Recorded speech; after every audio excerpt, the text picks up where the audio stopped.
4 horas e 37 minutinhos, já estamos de volta aqui com o CBN Esportes, segunda edição. Vamos falar do Guarani, Pio. Ontem o Guarani caiu fora da Copa do Brasil. Perdeu no pênalti, né? Ou nos pênaltis para a equipe do Vila Nova, no Brinco de Ouro da Princesa. E o Guarani desperdiçou uma chance de faturar 1.900.000, não só isso, né?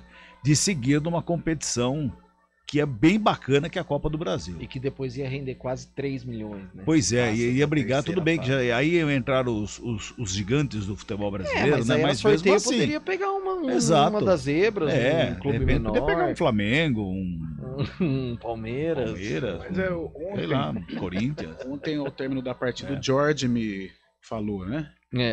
E ele falou algo interessante, porque agora é a terceira fase, mas agora já tem um sorteio, CBF, televisão transmitindo e tal. Até pegar o Flamengo, poxa, legal. Né? Legal, um momento de se valorizar um jogador que... E outra coisa, tem um detalhe, né? Tem um detalhe importante, vai pegar um Flamengo, não vai passar de fase, tudo bem, mas o jogo no Brinco de Ouro vai dar aí 10 mil pessoas, pelo menos, dá pra você fazer um caixa bem bacana. Claro que dá, não é? Claro que dá. Não é? Aliás, você falou do goleiro do Vila Nova, o Jorge, né?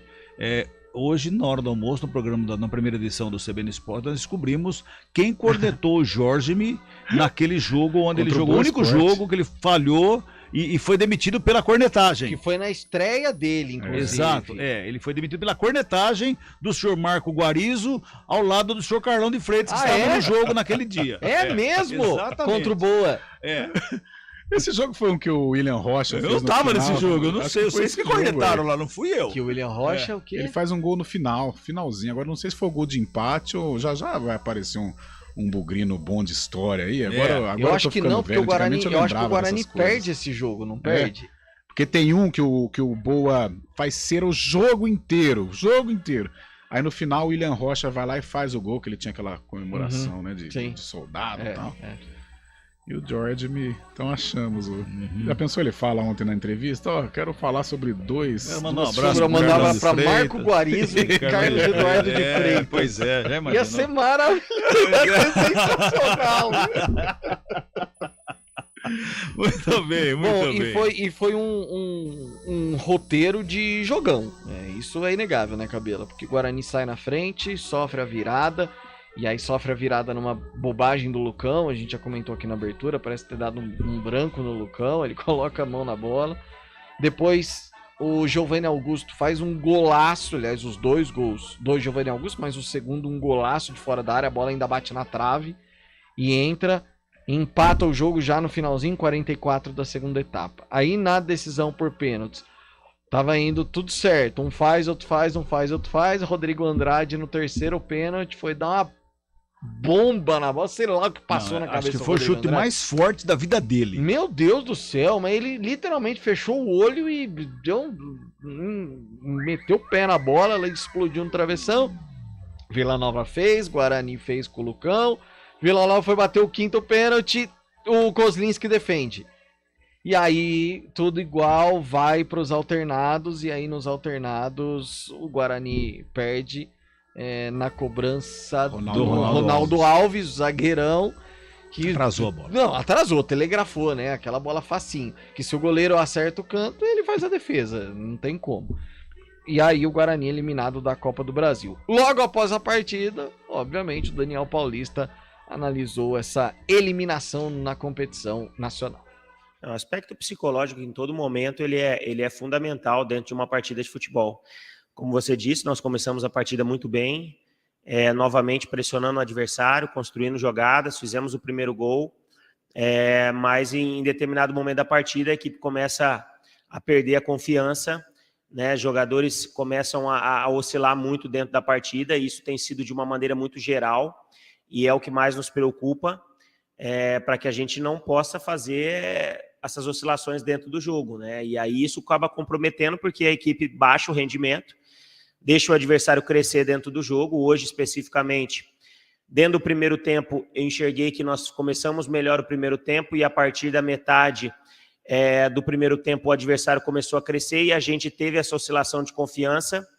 E no segundo tempo a gente já voltou de uma outra forma, mais em positivo, né? Construindo o jogo, trabalhando bem a bola. A gente tem trabalhado em cima disso, mas é uma situação que ela ainda está acontecendo e a gente tem que procurar melhorar para que isso não continue nos atrapalhando dentro dos jogos. E o técnico Daniel Paulista, que, vou abrir um parênteses rápido aqui, não é unanimidade no CA. Não é. O presidente Ricardo Moisés, ele é partidário do Daniel Paulista, mas dentro do próprio CA ele não é uma unanimidade para comandar o Guarani já desde o início da Série B. Então, vamos ver na próxima semana o que acontece com o Daniel. Claro que tudo isso passa também pela classificação ou eliminação no Campeonato Paulista. O Guarani tem todas as possibilidades de se classificar, tem que vencer e torcer para a Inter de Limeira perder a partida dela. Novidade, Marcinho, a gente falava na abertura também, é o novo contratado do Guarani para a sequência aí da temporada, para a disputa do Campeonato Brasileiro da Série B. A nota enviada aí pelo Guarani. Nota fiscal.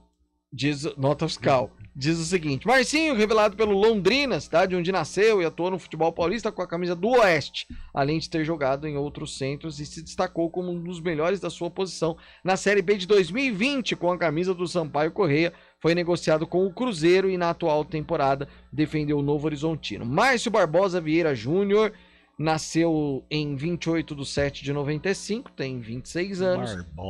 Barbosa, 1,74 m. Londrina, Operário, Oeste Brasil de Pelotas, Manamá Clube do Bahrein, Manamá Clube do Bahrein, Sampaio Corrêa, Cruzeiro e Grêmio Novo Horizontino são os clubes pelos quais o Marcinho atuou. Eu falei que ele tinha atuado pelo CSA. Não, CSA. Não é.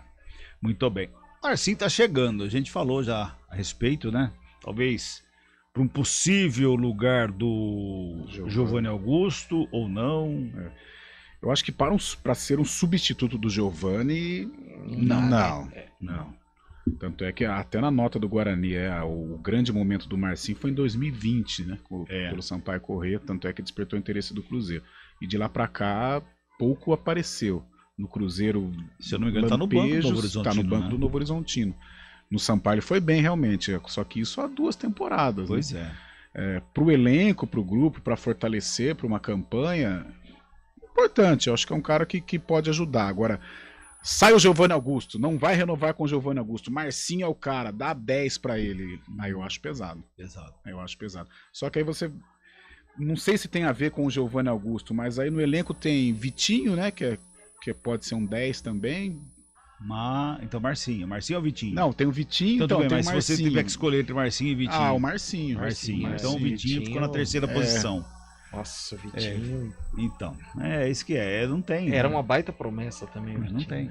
Mas aí se o Giovanni Augusto não ficar também, o que se paga pro Giovanni Augusto tem que trazer um cara do Giovanni Augusto. Né? Usar. Porque a gente fala o Giovanni Augusto, tá? Não é aquele do Atlético Mineiro, alguns momentos de Corinthians, mas é o cara diferente, né? Ontem ele protagonizou lances diferentes. O primeiro gol precisou. Poxa, o primeiro gol foi maravilhoso. O Caneludo, o que ele faria? Quando ele ganhou a área, ele chutaria, bater no zagueiro, tal, espirrar a bola. Não, o cara que sabe, ele deu uma pausa e prosseguiu.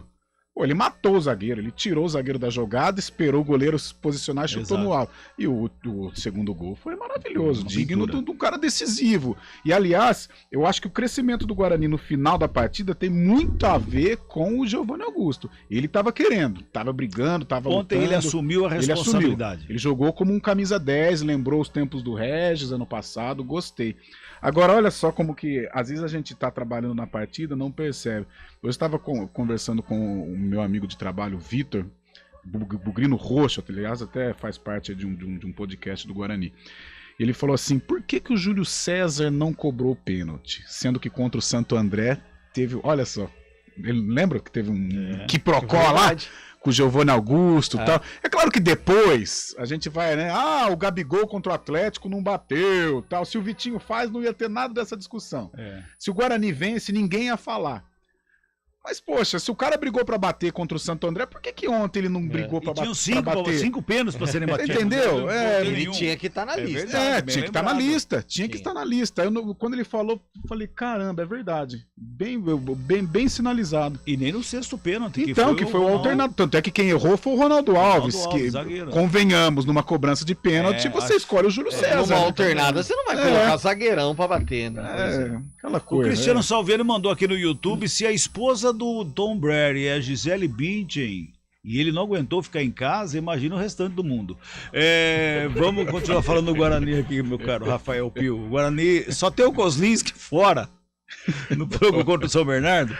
É por suspensão só, né? Por suspensão só.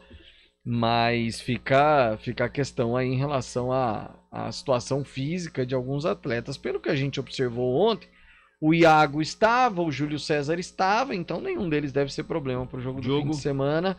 O Diogo Matheus segue fora. Esse segue fora do Campeonato Paulista. Não volta mais. Não volta. Mesmo que o Guarani se classificar, ou no disputa do troféu interior também não. Dificilmente ele volta. Dificilmente ele volta. Aí é uma situação para se trabalhar com tranquilidade para a Série B, para começar bem a Série B. No Paulista, não. Carla, outro campeonato, até a maneira de jogar muda. Já estamos com 4h48, a hora passa muito rápido, meu Deus do céu. Mas do que o Guarani apresentou ontem para enfrentar o São Bernardo, porque o Copa do Brasil já foi, vamos pensar no São Bernardo, para enfrentar o São Bernardo. O que irrita é essa irregularidade do Guarani dentro do próprio jogo. Podemos enumerar aí. Nós falamos algumas vezes aqui que era de um jogo pro outro essa gangorra, lembra? Agora é dentro do jogo. Agora é dentro do jogo. E a gente pega exemplos contra o Santo André, contra a Ferroviária e contra o Vila Nova. Teve o jogo contra o Palmeiras, mas praticamente consecutivo. Sim. Né? Você começar bem, dá a impressão que vai construir uma vitória. Santo de repente, André, Ferroviária e Vila Nova. E terminou bem o jogo, não terminou mal. Tanto é que buscou o empate. Talvez se tivéssemos mais alguns minutos. E a gente até pedia, né? Foi muitas trocas e tal. Só o pênalti foram 5 minutos. Talvez o Guarani, pelo ritmo de jogo que o Guarani estava impondo, poderia até vencer a partida dentro do tempo normal. Mas a maneira como o Guarani encolheu, dando espaço para o Arthur Rezende, para o Wagner, 2 jogadores de qualidade, né? Eu não fico pé da vida quando você abaixa as linhas. É uma estratégia, você acabou de fazer o gol e tal, vamos apostar no contragolpe. Agora, mesmo quando você abaixa as linhas, você tem que ajustar a marcação. Você abaixa as linhas e dá o espaço para o Wagner, que é acima da média, e para o Arthur Rezende, que não é bobo, né? E tem um bom chute. Cara, eles jogaram muito ontem. O Arthur Rezende foi talvez o cara do jogo. Então o Guarani, essa irregularidade dentro do jogo, essas falhas defensivas, o gol do Renato, não é pro Giovanni Augusto estar lá. Não é ele para marcar o maior do time adversário. Alguns erros, Ronaldo Alves e Matheus Pereira, conversar, gritar, tô na bola, tal. Pô, o escanteio que originou o gol foi uma vergonha, né? Ronaldo vai fazer a cobertura, bate com o Matheus, sobra no pé do atacante do Vila, senão o Kozlinski, o gol sairia ali. Essas fora, não sei se até falta de sensibilidade da minha parte, mas a irresponsabilidade do Lucão. Desculpa, ele é profissional, não dá pra admitir chorou, tal, tem prestígio junto à torcida, mas não dá pra admitir um pênalti daquela maneira. 4h50, intervalo, a gente volta já pra falar da Ponte Preta. CBN Esportes Campinas, segunda